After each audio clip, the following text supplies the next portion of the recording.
Ya, baik, dulu kita lupa berdiri, saya bisa dua yang berdiri.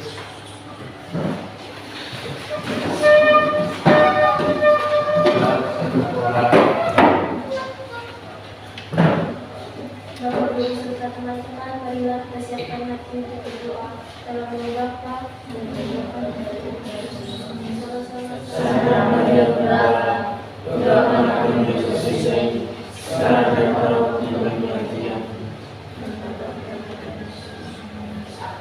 Ya.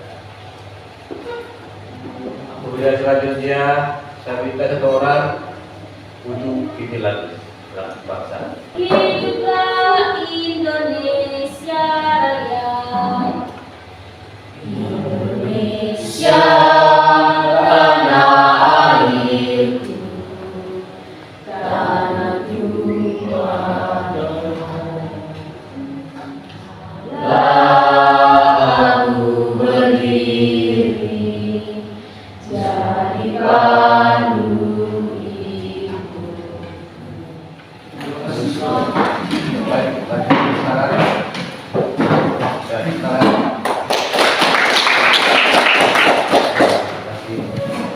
selanjutnya ya kita masuk pada tujuan keberadaan, yaitu yang berkaitan dengan lembaga dan sekuara ya. Lembaga dan sekuaraan sebenarnya itu adalah berasal dari bahasa bicara yaitu Marco ya, para Pasalan berarti beja, kalau berarti beja atau bab dulu ya. Sekarang bab itu adalah tempat penyimpanan uang atau tempat mereka penyimpanan uang. Bab pertama kalinya digunakan sebagai tempat bertukar uang dan menyimpan uang sendiri maupun uang dipinjam dari orang lain. Kemudian bank juga adalah bank usaha yang menghimpun dana dari masyarakat dalam bentuk simpanan dan mengeluarkan kepada masyarakat. Kemudian yang kedua, fusi bank ya.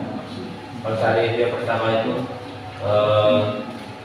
pengertian ya. Kemudian yang kedua adalah fusi bank ya. Fungsi utamanya adalah sebagai penginput dan menyalurkan dana dari masyarakat. Kemudian yang berikutnya, yang ketiga adalah jenis bank. Jenis bank itu ada tiga. Ya.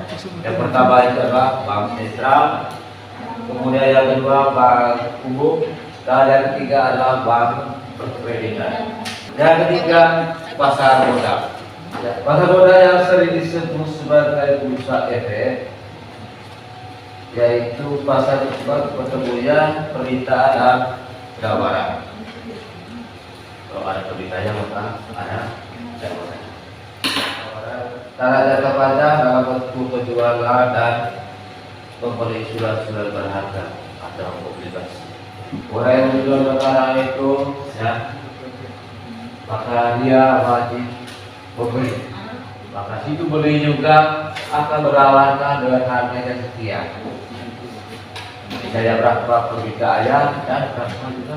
Kalau misalnya permintaannya naik maka penawarannya juga harus begitu juga sebaliknya. Kalau misalnya penawarannya naik maka permintaannya juga akan Kemudian pengertian pasar modal ada beberapa pengertian, yaitu pertama pasar modal, kemudian pasar modal, lembaga penunjang pasar modal, produk pasar modal, mekanisme transaksi di pasar modal dan prinsip kegiatan.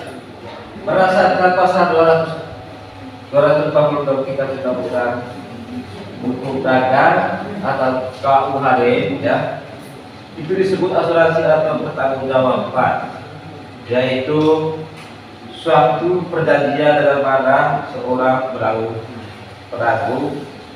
mengikat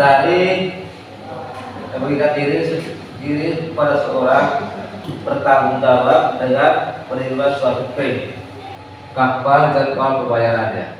Kemudian perusahaan asuransi adalah pihak penerima pertanggungan yang memberikan jaminan sepenuhnya kepada pihak terkagum apabila terjadi musibah yang menimpa dirinya atau barang miliknya sesuai dengan persetujuan yang disepakati. Misalnya ada musibah, wajib meminta kepada kenapa wajib kita tahu bahwa orang yang telah dijual ini dia sudah sakit aja sudah dari setiap orang yang kita simpan bahkan beberapa dia juga bisa ada juga. Kemudian berikut yang kedua, fungsi asuransi. Ya. Fungsi asuransi terdiri dari fungsi utama dan sekunder. Ya. Ada kebutuhan pokok itu ada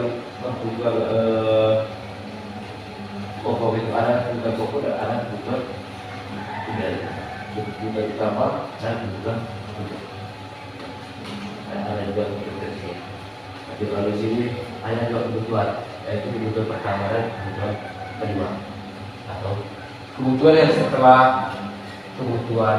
Kalau itu contoh kebutuhan utama itu contohnya apa? Yang pertama, fungsi utama mengalihkan atau membagi risiko dan menggunakan. Kemudian yang kedua, fungsi sekunder. Fungsi sekunder asuransi antara lain mendorong pertumbuhan usaha. Misalnya ada di antara kalian yang membuka usaha, maka saya wajib memberi modal itu merupakan suatu usaha kalian. Kemudian itu juga sebaliknya wajib kalian membayar apa yang kalian sudah terima, apa yang kalian pinjam. Kemudian yang ketiga, peran asuransi. Peran asuransi antara lain ya. Yang pertama itu adalah memberi tawaran. Ya. Kemudian yang kedua, menghasilkan sumber dana. Kemudian yang ketiga, mendorong pertumbuhan ekonomi. Ya, nah, tiga hal ya, yang perlu kita lihat. Ya, yang pertama adalah memberi tawaran, yang kedua memberi. Yang pertama itu adalah memberi tawaran. Memberi tawaran. Yang kedua, menghasilkan sumber dana. Dan yang ketiga itu mendorong pertumbuhan ekonomi. Dari asuransi ini menurut Obi Taroba dalam musibah, asuransi dapat dibagi menjadi beberapa jenis. Yang pertama itu adalah dari segi sifat ya. Kemudian yang kedua dari segi objek dan bidang usaha. Yang ketiga, apabila cukup tidak sesuai dengan keinginan kalian atau kebutuhan yang kalian, maka kalian tidak bisa. Pas sudah tujuannya asuransi sosial untuk menyediakan jaminan dasar bagi. Kemudian yang kedua, asuransi sukarela. Asuransi sukarela ini ya tidak ada paksaan bagi masyarakat dan tidak untuk kebutuhan komersial ya. Nah, contohnya adalah BPJS atau badan penyelenggara jaminan sosial atau kesehatan. Kemudian yang terakhir yang kelima yaitu prinsip kegiatan usaha asuransi, insuransi, interest atau kepentingan yang dapat diasuransikan. Maksudnya ketika terjadi musibah nanti mungkin hanya diberikan apabila seseorang memiliki kepentingan keuangan objek tersebut. Atmos good baik atau dengan itikat baik, maksudnya sebuah fakta mengenai sesuatu yang akan diasuransikan baik diminta maupun tidak harus diungkapkan secara aktual dan lengkap. Setelah tahu sebulan uangnya, maka dia asuransi akan beli. Kemudian yang berikut ya, profit cause atau penyebab kerugian. Ya, maksudnya kerugian hanya akan dibayarkan apabila dibayar apabila dirugikan. Kemudian yang keempat, identik atau pengganti kerugian, maksudnya penggantian kerugian dari asuransi tidak mungkin melampaui juga dari kerugian sebenarnya. Kalau misalnya pembiayaan seperti yang kita oleh bantuan itu cukup besar, harus sesuai dengan kerugiannya. Produk asuransi, ini ya lainnya yaitu asuransi jiwa. Asuransi jiwa, kemudian asuransi kesehatan, asuransi kendaraan, asuransi pendidikan, dan asuransi properti. Kita masuk pada fusiun.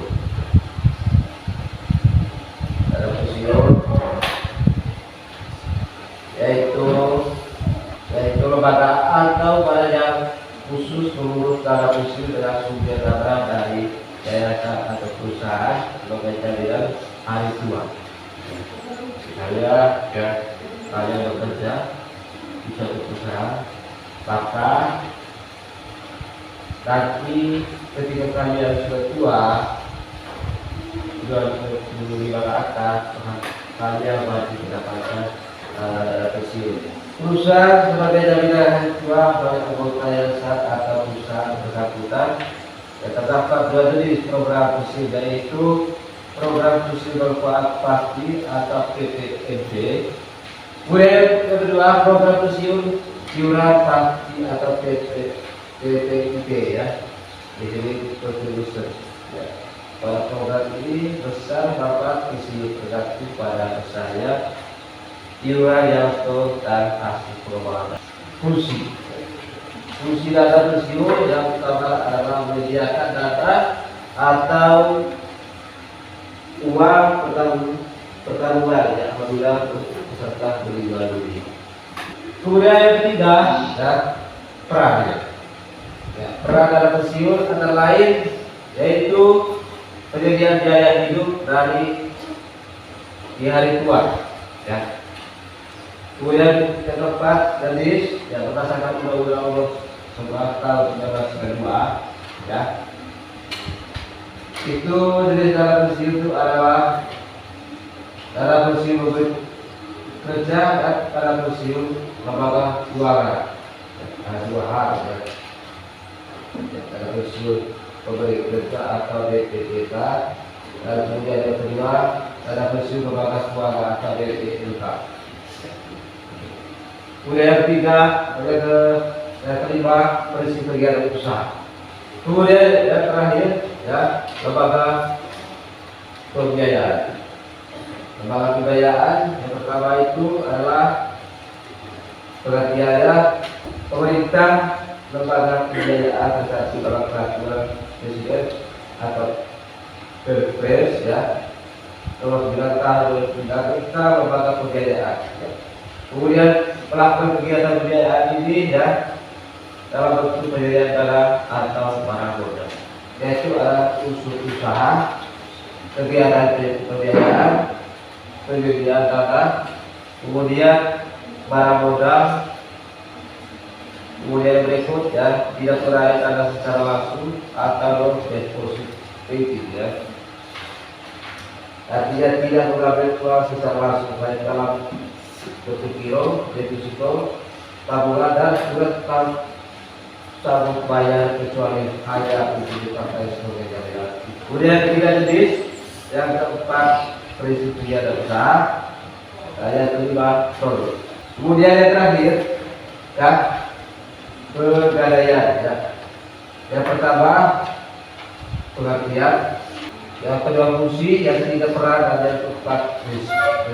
Yang kelima prinsip kegiatan usaha. Yang kedua adalah fungsinya. Ya. Fungsi utamanya adalah dari pegadaian itu adalah yang pertama mengelola penggabungan uang di jalan atas dasar hukum dengan cara cepat, mudah dan aman. Kemudian yang kedua menciptakan dan mengembangkan usaha lain. Ya. Kemudian yang ketiga mengelola keuangan perlengkapan. Kemudian yang keempat mengelola organisasi tata kerja dan tata pelaksana. Kemudian kelima melakukan penelitian dan pengembangan. Yang keenam itu adalah mengawasi pengolahan usaha. Konstruksi pegadaian terdiri dari kaya keuangan dasar pembiayaan, di mana pegadaian menyediakan pola pembiayaan. Kemudian yang keempat, jenis. Jenis pegadaian ini ya dibedakan antara pegadaian konvensional dan pegadaian syariah. Pegadaian konvensional adalah suatu lembaga pemerintah yang diberikan uang pinjaman kepada nasabah. Prinsip kegiatan usaha ini ada dua ya. Yang pertama itu adalah penghimpunan dana, dan yang kedua adalah sama ya, pengumpulan dana ya. Yang pertama tadi pengumpulan dana, dan yang kedua adalah penggunaan dana. Kemudian dana tersebut digunakan untuk hal-hal seperti yang pertama adalah wakaf dan likuid lain. Kemudian yang kedua, pembelian dan pengadaan berbagai macam bentuk aktiva ya, serta terkait ya. Kemudian yang ketiga, pendanaan kegiatan personal. Dan keempat, penyaluran dana. Dan yang kelima, investasi lain.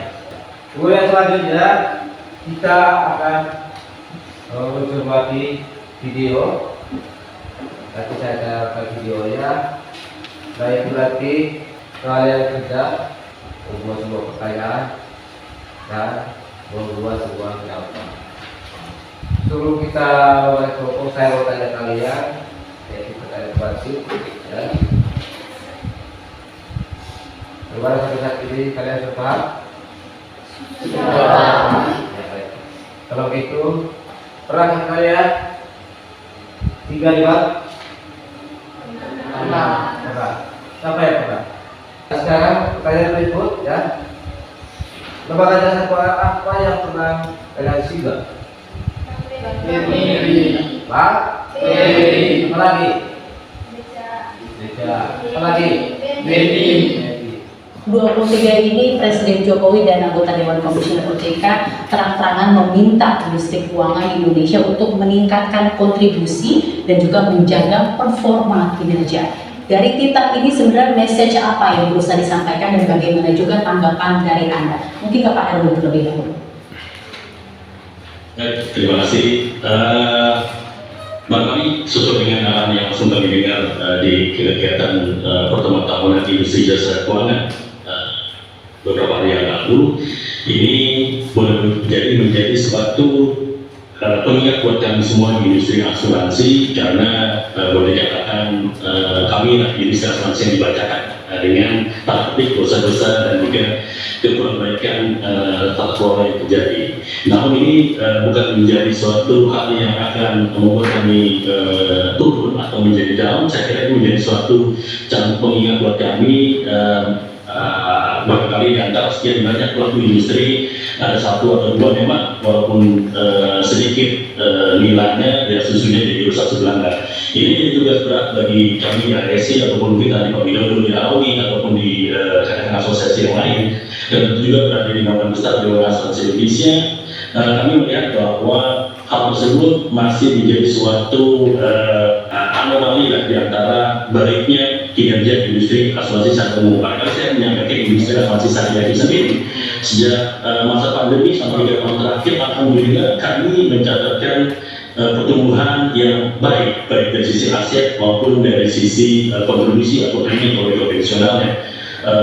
Tahun lalu kami tumbuh, bahkan mungkin kalau secara estimasi ke depan pun kami juga memperkirakan berdasarkan historical dan juga dengan penguatan yang ada di Undang-Undang Nomor 4 Tahun 2023 PPSK, kami akan lebih meyakini insya Allah depannya juga akan lebih baik dan bisa menanggulangi kami yang mungkin diperkirakan orang akan mengalami masa-masa krisis ataupun resesi. Bahkan itu Bu Sarina.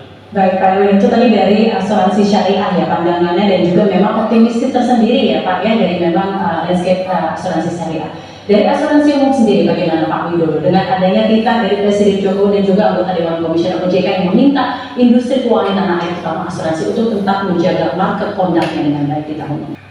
Sebenarnya pertemuan kami dengan Bapak Presiden bukan hanya saat kemarin ya, pertemuan tahunan, tapi tanggal 16 Januari kami awali beserta juga dengan seluruh sektor lainnya itu juga berlangsung dengan Bapak Presiden di Istana, dan itu yang bahwa memang asuransi itu adalah sebagai integral part dari ekosistem keuangan. Keberadaan dan fungsi kami yang sehat itu adalah suatu bagian tidak terpisahkan, dan bisa memang kita memikirkan perubahannya ada. Sebagai contoh, asuransi umum harus memberikan perlindungan terhadap resiko untuk sebuah aset-aset yang akan mengalami proses kredit. Jadi adanya performance dari adalah memang ada isu kenaikan dari cost of goods sold terkait dengan kenaikan suku bunga yang ada di market global. Jadi cost of goods sold dari asuransi umum itu memang naik cukup signifikan antara 30 sampai 40%. Tapi di sisi lain juga memang kenaikan dari aset-aset yang diasuransikan terkait dengan inflasi juga akan meningkatkan pertumbuhan premi. Kalau kita bicara premi, tentunya premi itu akan otomatis meningkat sebesar peningkatan inflasi. Kenapa? Karena memang aset-aset yang kemudian diasuransikan harganya pun mulai berjualan produk ID ataupun dalam proses untuk juga mengajukan lisensi produk ID. Jadi kalau kita lihat kontribusi pendapatan itu akan combine dari. Baik, jadi mungkin untuk asuransi umum prospeknya di tahun 2023 ini juga tetap masih optimistis ya Pak Widodo. Saya akan beralih ke Pak Erwin sendiri. Dari segi asuransi syariah, tadi juga Anda sudah menyempatkan bilang juga di awal-awal menyatakan bahwa untuk 2023 ini walaupun ada begitu banyak tantangan, tapi memang juga tetap pertumbuhan dari segi premi untuk asuransi syariah juga Anda melihatnya masih optimistis untuk terus tumbuh. Dalam hal pertumbuhan ini dan optimisme ini sebenarnya apa saja kalau kita melihat dari segi tantangan di tahun ini Pak Erwin, dan juga kalau misalnya menyebut mengenai optimisme tersebut, level growth-nya tersendiri di tahun ini untuk pertumbuhan premi asuransi syariah akan berada di rentang berapa? Ya baik, sekarang saya lihat tugasnya karena saya sudah berbagi video yang kita berikan hari ini. Ya, baik, sekarang kalian sudah dapat dipokok. Apa yang kalian sudah berkata tadi?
Selamat pagi Pak.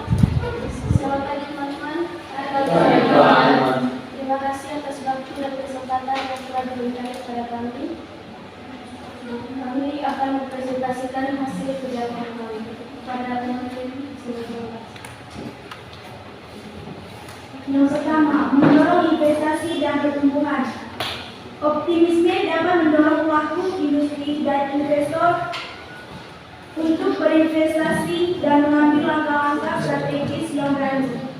Ini bisa mengarah pada inovasi, ekspansi bisnis, dan pertumbuhan ekonomi. Yang kedua, peningkatan kepercayaan pasar. Sikap optimis dalam industri keuangan dapat meningkatkan kepercayaan pasar. Ketika pelaku pasar merasa optimis, mereka lebih cenderung untuk berpartisipasi dalam aktivitas keuangan seperti perdagangan saham, investasi, dan pengambilan risiko yang berterukur.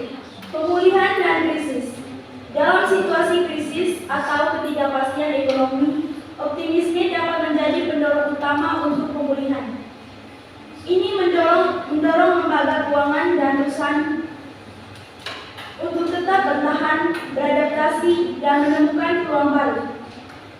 Yang keempat, inovasi dan transformasi digital. Optimisme dalam mendorong perusahaan untuk berinvestasi dalam teknologi dan transformasi digital. Penting untuk meningkatkan efisiensi operasional, layanan pelanggan, dan daya saing di pasar global. Terima kasih. Ya, pada kita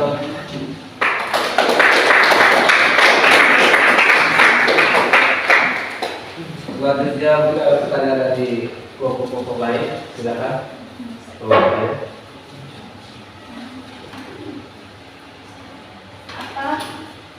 Apa saja tantangan otoritas jasa keuangan? Silakan kelompok jawab. Apa saja tantangan otoritas jasa keuangan? Yang pertama, stabilitas keuangan. Yang kedua, pengawasan dan regulasi. Yang ketiga, inovasi teknologi. Yang keempat, transparansi dan kepatuhan. Yang kelima, kebijakan moneter dan fiskal. Sudah. Ya. Kemana kelompok 3, 4? Ya. Baik. Kita sekarang. Kemudian kelompok 2, saya lanjut presentasinya. Baik, kalau begitu kita lanjut dengan kegiatan tertentu. Sekarang kita melakukan refleksi. Kita melakukan doa. Saya akan membaca refleksi berdasarkan pembelajaran hari ini. Yang pertama, apa yang Anda ketahui tentang OJK? Pengertian OJK adalah lembaga independen sebagai penyelenggara sistem pengaturan dan pengawasan terintegrasi pada seluruh aktivitas di sektor jasa keuangan dan non-keuangan. Yang kedua, mengapa keberadaan OJK sangat penting? OJK dibentuk dengan tujuan agar keseluruhan kegiatan di dalam sektor jasa keuangan terselenggara secara teratur, adil, transparan, dan akuntabel, mampu mewujudkan sistem keuangan yang tumbuh secara keberlanjutan dan stabil. Apa yang diharapkan dengan dibentuknya OJK? Misi OJK adalah terselenggara secara teratur, adil, transparan, dan akuntabel, dan mampu mewujudkan sistem keuangan yang tumbuh secara keberlanjutan dan stabil. Itu saja hasil refleksi pada hari ini. Baik, terima kasih. Silakan.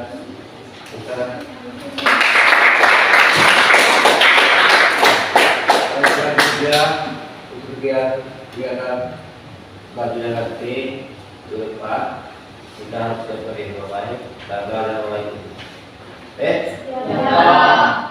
Sebelum kita akhiri materi kita, saya juga sebagai materi ada doa.